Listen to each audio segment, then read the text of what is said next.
The number one question we get asked here at Swiss Watch Expo is, how do I set my Datejust? Stick around, I'm going to show you.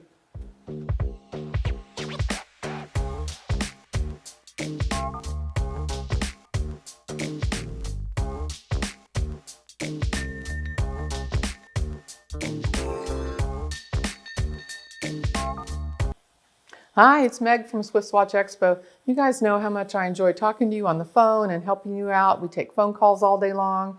And what's interesting to me is we get a common question multiple times a week from our clients who've already purchased one of our incredible watches from us because they've received it. It's beautiful, they love it, but we get a phone call and they tell us it's not working. Most of the time, it's a Datejust in the Rolex category, of course. And it is working perfectly. And we're sure of that because our master watchmakers have not only fully authenticated and serviced the watch to Rolex standards before we've shipped it to you, it's also right before we put it in the box and ship it to you, it's tested again. It goes back to the atelier. They're sure it's in perfect working order. So when you call us, we don't worry about it. We just know that we need to do a little better job of helping you understand how a Datejust works. If I were in charge of the watch world, which I'm not yet, probably won't be, don't want to work that hard right now, but nonetheless, if I were in charge of the watch world, I actually would rename these watches. They're called automatic self-winding watches. But guess what? They don't self-wind. You have to wind them. So I'm going to take a minute and show you how to set a Datejust this morning. I decided to pick a beautiful, iconic 36mm classic. This one happens to be steel and Everose gold, white diamond dial. Pretty watch. So I thought if I'm going to teach you something kind of everyday and interesting, let me also show you a really beautiful watch.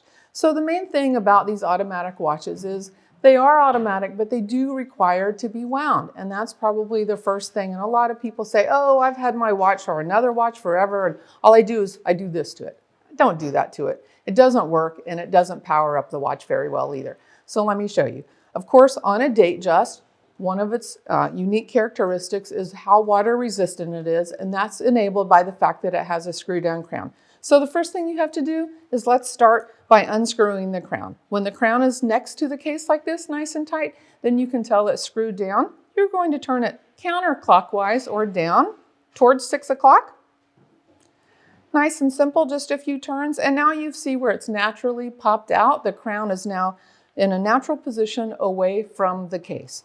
There's 3 positions on the Datejust after it's unlocked. The first position is wind, the second position is the date, and the third position is the time. So this one is wind. All you want to do is take your watch and in nice full circles, wind it clockwise or up towards noon. Just wind it and you'll be able to hear it. It's a nice smooth feel. Our watchmakers do an incredible job of servicing these. They're in perfect working order, as I said before. Really, really stunning. I'm just enjoying how pretty it is while I'm winding it, because what you want to do is wind it about 40 times. I'm not counting while I'm talking to you, but 40 is about the right number. Now, everybody asks me, should I wind it until it stops? You can wind it 400 times. You can wind it for the next hour and a half. It won't stop winding, so 40 is about the right time. And essentially what you're doing is there's a mainspring inside this movement of the watch. That mainspring is actually where that power is stored.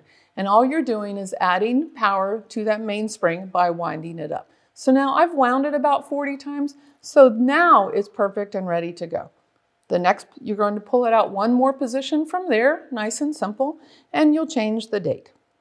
You can tell I'm turning it clockwise. It's turning up. Today's the 22nd. Whenever I'm setting the watch, I actually start on the day ahead of time. So I'm going to put it on the 21st and leave it there for just a minute. And now I'm ready to set the time. Pull out the crown to its third position. So the third position is the time. Very simply, turn your hands. You see now the minute and hour hands are turning. And what I did is I turned it past midnight. And so now it's switched over to the 22nd. And I know that it actually is on the AM or PM. If I were setting my watch in the evening, of course, I'd want to roll it all the way forward past noon. So I'm on the PM time frames, and then we know that it'll switch over in the morning. It'll be on the right date. So right now, it's bright and early here in Atlanta. It's about 9:18. So I'm going to flip this, continue to switch. Just nice and simple, very easy. All the way to 9:18. It's there. It's all set. I have the right date. I have the right time. Now, one of the things about Rolex Datejust in these recent models is it's kind of fascinating. You can wind it backwards, you can wind it forwards. It really won't hurt the movement. But they're very flexible as far as their durability, and they're very, very easy to set and maintain. Now, one of the things, I'm going to wind it just a couple more times now, and then as to lock down the crown, I'm going to push it, screw it back in, nice and simple, beautifully done, all set. Now, a lot of people think, okay, I've wound it and I set it, it's perfect, I should never have to wear it again. Or you have to wear it every day, but I should never have to wind it again.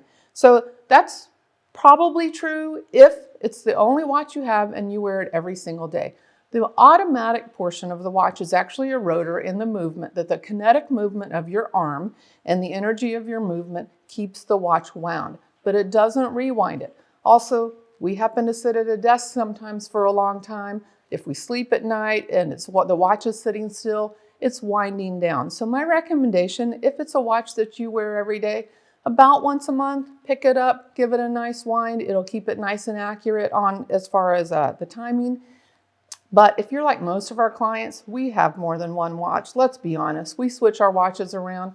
We like to wear other ones. You can always keep it on a watch winder, but if you just set it down for a few days, when you pick it up, the timing may be off. So rule of thumb is anytime the timing's off, when you reset the time, go ahead and rewind it. It's going to run more accurately that way. You'll love it. It's going to work perfectly for such a long time. And then you'll be ready for another one. We have a lot of Rolex Datejust to choose from. We're always here to help you, whether it's a simple question on how to set your Datejust or any other concerns that you have. Please feel free to give us a call at Swiss Watch Expo.